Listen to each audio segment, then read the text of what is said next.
नमस्कार, मैं श्रेया और आप देख रहे हैं खबरें बिहार। बढ़ते हैं खबरों की ओर। जमुई में पीएम मोदी ने लालू के परिवारवाद पर क्यों साधी चुप्पी, तेजस्वी ने बताई इसके पीछे की असली वजह।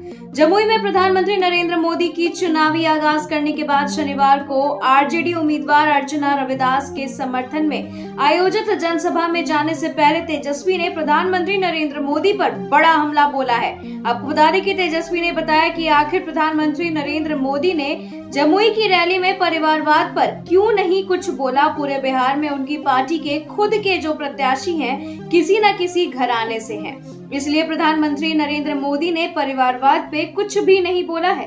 तेजस्वी ने आगे ये भी कहा कि चुनाव प्रचार के लिए जमुई जा रहे हैं, अपनी बातों को जनता के बीच रखेंगे। जो लोग झूठ बोलकर जनता के बीच हवाबाजी कर रहे हैं, जनता के सामने उनकी पोल खोलेंगे।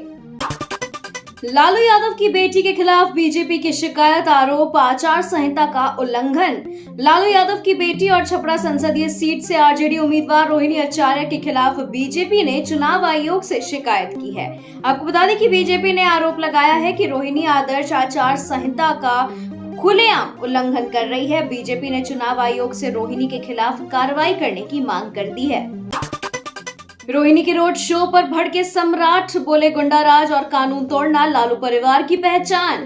डिप्टी सीएम सम्राट चौधरी ने कहा है कि लालू प्रसाद के परिवार से और क्या अपेक्षा की जा सकती है। लालू प्रसाद के परिवार का मतलब ही है गुंडा राज स्थापित करना, भ्रष्टाचार स्थापित करना, लूट खसोट स्थापित करना, कानून को तोड़ना ही लालू परिवार की पहचान है। रोहिणी आचार्य अपनी मां राबड़ी देवी की सिक्योरिटी का इस्तेमाल अपने चुनावी रोड शो में कर रही है। चुनाव आयोग से इसकी शिकायत की गई है। चुनाव आयोग और राज्य निर्वाचन आयोग को इस पर एक्शन लेने चाहिए। मेरा कार्यक्रम रिकॉर्ड करो और पूरा दिखाओ, पत्रकारों को नसीहत दे रोहिणी का वीडियो वायरल।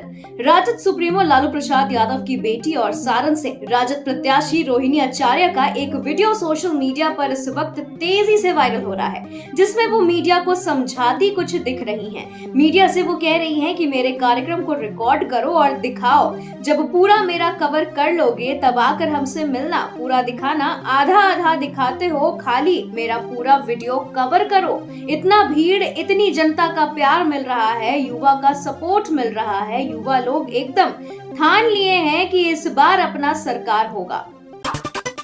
लोकसभा चुनाव को लेकर जेडीयू ने तैनात की प्रवक्ताओं की टीम। लोकसभा चुनाव के दौरान पार्टी का पक्ष रखने के लिए जेडीयू ने प्रवक्ताओं और मीडिया पैनलिस्ट्स की लंबी चौड़ी टीम तैनात कर दी है। पार्टी में पहले से ही प्रवक्ताओं की भारी भरकम टीम थी और अब उसमें 14 नेताओं को और जोड़ दिया गया है। पार्टी ने 4 नए प्रवक्ता और 10 मीडिया पैनलिस्ट बनाए हैं जो चुनाव के दौरान पार्टी का पक्ष रखेंगे। जेडीयू ने फिर उठाया परिवारवाद पर सवाल, कहा कांग्रेस बेकार परेशान, लालू के घर में मौजूद है बाकी के सभी 6 कैंडिडेट। जेडीयू प्रवक्ता नीरज कुमार ने तंज कसा है कि घर में उम्मीदवार, पूरे शहर में ढिंढोरा। महागठबंधन के घटक दल कांग्रेस पार्टी को कुल 9 सीटें मिली हैं। 3 सीटों के लिए उम्मीदवार अब तक इन्होंने घोषित कर दिए हैं। 6 बचे हुए हैं तो उनको इधर उधर नहीं जाना चाहिए, वो सीधा लालू परिवार के पास पहुंच जाएं और उनकी खोज खत्म हो जाएगी। बीपी मंडल के पोते का जेडीयू में ये हाल, मांग रहे थे टिकट लेकिन प्रवक्ता पद से भी हटाए गए। नीतीश कुमार की पार्टी में स्वर्गवासी बीपी मंडल के पोते निखिल मंडल के पास अजीबोगरीब खेल हो गया। निखिल मंडल ये उम्मीद लगाकर बैठे थे कि पार्टी उन्हें लोकसभा चुनाव में मधेपुरा से टिकट देगी। पार्टी ने टिकट बांटते समय उनके नाम पर चर्चा तक नहीं की और अब निखिल मंडल के साथ नया खेला हो गया है। एक दिन पहले जेडीयू ने प्रवक्ताओं की सूची तैयार की थी, उसमें निखिल मंडल का नाम शामिल था, लेकिन एक दिन बाद ही पुरानी सूची को रद्द कर नया लिस्ट जारी किया गया जिसमें निखिल मंडल का नाम जो है वो हटा दिया गया। यानी जेडीयू ने निखिल मंडल को प्रवक्ता बनाने लायक भी नहीं समझा। रक्षा मंत्री राजनाथ के घर में घुसकर मारेंगे वाले बयान से बौखलाया पाकिस्तान। रक्षा मंत्री राजनाथ सिंह ने एक टीवी इंटरव्यू में कहा कि भारत में आतंकी गतिविधियों को अंजाम देने वाले आतंकवादियों को मुंह तोड़ जवाब दिया जाएगा। अगर आतंकी छिपने के लिए पाकिस्तान भी भाग जाते हैं तो भारत उन्हें वहां घुसकर मारेगा। राजनाथ सिंह के इस बयान से पाकिस्तान को ऐसी मिर्ची लगी है कि वह बिलबिला उठा है। उसने रक्षा मंत्री राजनाथ के बयान को भड़काऊ बताते हुए इसकी निंदा की है। मोदी 3.0 की तैयारी में जुटे अधिकारी, कम होंगे मंत्रालय। देश के टॉप अधिकारी नई सरकार के लिए कार्य योजनाएं बनाने में जुट गए हैं। पीएम मोदी अगर तीसरी बार कमान संभालते हैं तो इस बात की संभावना है कि मंत्रालयों की संख्या कम की जा सकती है। वर्तमान में आपको बता दें कि कुल 54 मंत्रालय हैं। कैबिनेट सचिव स्तर की चर्चा में बताया गया है कि चीन में 26, ब्राजील में 23 और अमेरिका में सिर्फ 15 मंत्रालयों के साथ सरकार चलती है। ऐसे में भारत में भी इन मुद्दों पर बातचीत की जा सकती है। भारतीय जनता पार्टी का स्थापना दिवस पर ऋतुराज सिन्हा ने कार्यकर्ताओं को दी शुभकामनाएं। भाजपा के राष्ट्रीय मंत्री ऋतुराज सिन्हा ने भारतीय जनता पार्टी के स्थापना दिवस के अवसर पर कार्यकर्ताओं को शुभकामना देते हुए कहा कि 6 अप्रैल 1980 को पार्टी स्थापना की नींव जब रखी गई थी तब किसी ने भी यह नहीं सोचा था कि एक दिन न सिर्फ यह अपने मूल स्वरूप जनसंघ से भी बड़ी पार्टी बनेगी, वह भी इतनी बड़ी जिसके सामने न सिर्फ देश बल्कि विश्व की तमाम राजनीतिक पार्टियां छोटी पड़ जाएंगी।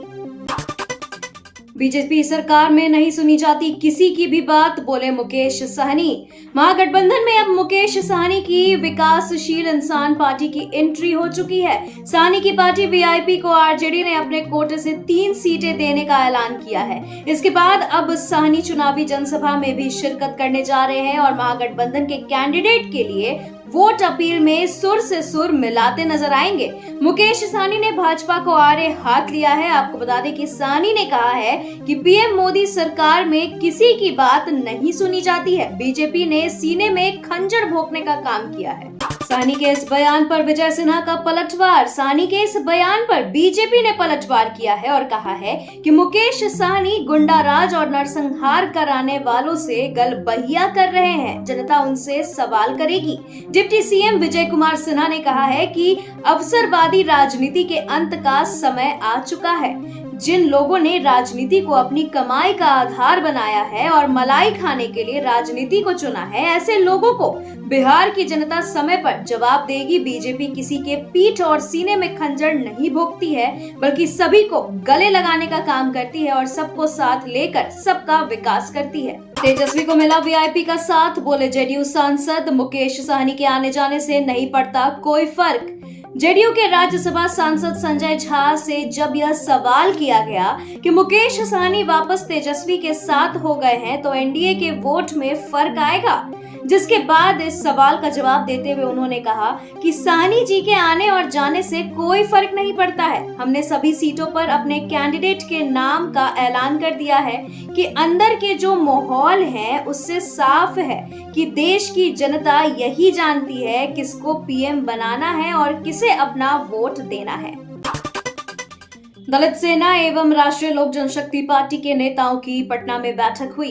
पूरे बिहार के पार्टी के प्रदेश अध्यक्ष, जिला अध्यक्ष, दलित सेना के प्रदेश अध्यक्ष, राष्ट्रीय लोक जनशक्ति पार्टी एवं दलित सेना के प्रदेश पदाधिकारी एवं जिला अध्यक्षों की बैठक पटना में पार्टी के राष्ट्रीय अध्यक्ष पशुपति पारस की अध्यक्षता में हुई है। इस बैठक में प्रिंस राज, सूरजभान सिंह सहित राष्ट्रीय लोक जनशक्ति पार्टी के तमाम नेता मौजूद रहे। आपको बता दें कि पूरे बिहार से आए पार्टी के प्रदेश अध्यक्ष एवं जिला अध्यक्ष ने बैठक में अपनी अपनी बातें रखी है। पार्टी के राष्ट्रीय अध्यक्ष पशुपति पारस ने भी अपनी पार्टी के नेताओं और कार्यकर्ताओं की बातों को गंभीरता से सुना है। बैठक के बाद पशुपति पारस ने मीडिया से बातचीत की और कहा कि पूरे देश में एनडीए गठबंधन की हवा है। कम मतदान वाले क्षेत्रों को लेकर इलेक्शन कमीशन सख्त, तैयार किया गया बड़ा मास्टर प्लान। बिहार के जिन संसदीय क्षेत्रों में पिछले लोकसभा चुनाव में राष्ट्रीय औसत से कम मतदान हुआ था, उनमें पटना साहिब, नालंदा, काराकाट, जिनमें 50% से भी कम वोट हुए थे, नवादा में 49.73%, जहानाबाद में 51.67% और आरा में 51.81% शामिल है। अब कम मतदान विषय पर आयोजित सम्मेलन में इन जिलों के नगर निगम आयुक्तों और डीईओ को कई तरह के निर्देश जारी किए गए हैं। महिलाओं की अनदेखी कर रही पॉलिटिकल पार्टियां, अब तक सिर्फ 9 महिला कैंडिडेट को टिकट। इस लोकसभा चुनाव से पहले देश के अंदर महिला आरक्षण बिल हो या महिला सशक्तिकरण और महिलाओं को उचित हक देने की बात, इसको लेकर सभी राजनीतिक दल के नेता अपने विजन को बता रहे थे और खुद को महिला हितैषी बनाने में लगे हुए थे। लेकिन जैसे ही चुनाव आयोग ने आम चुनाव को लेकर तारीखों का ऐलान किया और फिर कैंडिडेट नाम तय करने को लेकर बैठक हुई, तो इन दावों का हकीकत निकलकर सामने आ चुका है। आपको बता दें कि इस चुनाव में अब तक मात्र 7 महिला कैंडिडेट मैदान में दिए गए हैं, जिसमें राज्य और केंद्र के अंदर में काबिज एनडीए गठबंधन से 4 लोगों को सिंबल दिया गया है, तो महागठबंधन से 3 लोगों को सिंबल दिया गया है।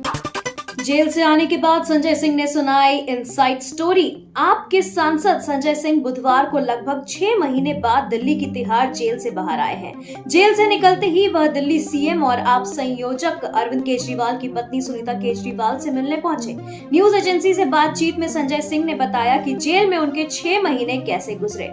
उन्होंने बताया कि मैंने पार्टी को और कार्यकर्ताओं को याद किया। सुबह से रात तक मैं काम करता था, जेल के अंदर उसकी कमी खल रही थी। उन्होंने ये भी बताया कि जेल में उन्होंने खूब किताबें पढ़ी और पार्टी को याद किया। कल्पना सोरेन होंगी गांडेय उपचुनाव में जेएमएम उम्मीदवार, विधायक दल की बैठक में फैसला। झारखंड के पूर्व सीएम हेमंत सोरेन की पत्नी कल्पना सोरेन आखिरकार राजनीति में कदम रखने जा रही हैं। झारखंड मुक्ति मोर्चा के विधायक दल की बैठक में इसको लेकर सहमति बनी है। आपको बता दें कि जेएमएम ने गांडेय विधानसभा सीट पर होने वाले विधानसभा उपचुनाव में अपना उम्मीदवार बनाने का फैसला लिया है।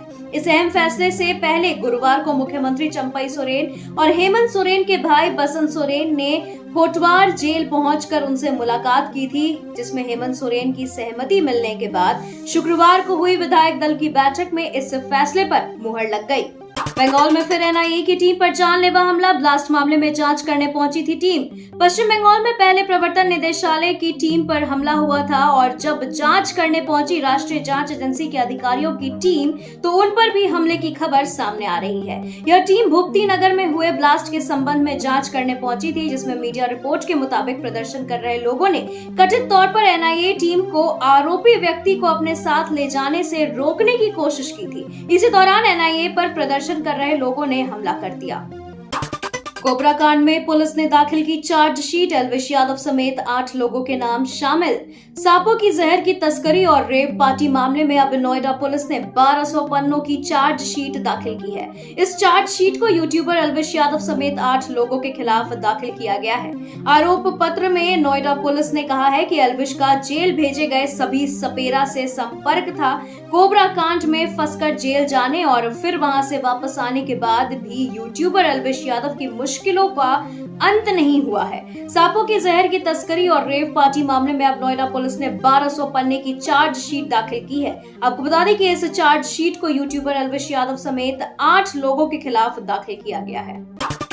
रमजान के पाक महीने में मक्का पहुंची हिना खान, पोस्ट शेयर कर लिखा, मैंने कभी नहीं सोचा था कि ये रिश्ता क्या कहलाता है से घर घर में अपनी पहचान बनाने वाली हिना खान अब तक कई रियलिटी शो, म्यूजिक एल्बम और फिल्मों में नजर आ चुकी हैं। इसके अलावा एक्ट्रेस इन दिनों अपनी मोस्ट अवेटेड पंजाबी फिल्म शिंदा शिंदा नो पापा को लेकर सुर्खियों में बनी हुई है। इसी बीच हिना रमजान के पाक महीने में मक्का पहुंची, जिसकी कई सारी फोटो और वीडियो एक्ट्रेस ने अपने इंस्टाग्राम पर शेयर की है, जिसके साथ एक्ट्रेस ने एक इमोशनल पोस्ट भी शेयर किया है। फोटो में हिना बुरखे में मक्का में खड़ी और उमराह करती नजर आ रही हैं। इन फोटोज के साथ हिना ने एक लंबा चौड़ा कैप्शन भी लिखा है। उनकी शेयर की गई फोटो और वीडियो को खूब पसंद भी किया जा रहा है। आपको बता दें कि एक्ट्रेस लिखती हैं कि जब ईश्वर ने चाहा, नियत मेल खाती है और सपने हकीकत में बदल जाते हैं। प्यार रोमांस संग उलझन से भरी है विद्या बालन की 2 और 2 प्यार, ट्रेलर हुआ रिलीज। फिल्म 2 और 2 प्यार हंसी खुशी प्यार और मॉडर्न रिश्तों की उलझनों का एक खूबसूरत सेलिब्रेशन है। फिल्म की कहानी एक एक्स कपल पर बेस्ड है, जो अलग होने के बाद एक बार फिर साथ आते हैं। लेकिन कहानी इतनी सिंपल नहीं जितनी लग रही है। कभी सोचा है कि जिस शख्स को जिंदगी की रेस में पीछे छोड़कर आप आगे बढ़ गए हो, उसी से दोबारा प्यार हो जाए तो? विद्या बालन और प्रतीक गांधी स्टारर फिल्म 2 और 2 प्यार का ट्रेलर फाइनली आ गया है। ट्रेलर में रोमांस ह्यूमर का और शानदार म्यूजिक का एक अनोखा मिश्रण है। ये फिल्म प्यार, हंसी और मॉडर्न रिश्तों की उलझनों का एक खूबसूरत सेलिब्रेशन है। फिल्म की कहानी एक एक्स कपल पर बेस्ड है जो अलग होने के बाद एक बार फिर से साथ आते हैं, लेकिन कहानी जितनी सिंपल लग रही उतनी सिंपल नहीं है। धोनी को देखने के लिए फैंस ने तोड़ डाले बैरिकेड्स, फैंस के खिलाफ पुलिस का एक्शन। महेंद्र सिंह धोनी के fans SRH versus CSK match से पहले इस कदर गुस्से हुए कि उनकी पुलिस के साथ झड़प हो गई थी। जानिए क्या है पूरा मामला।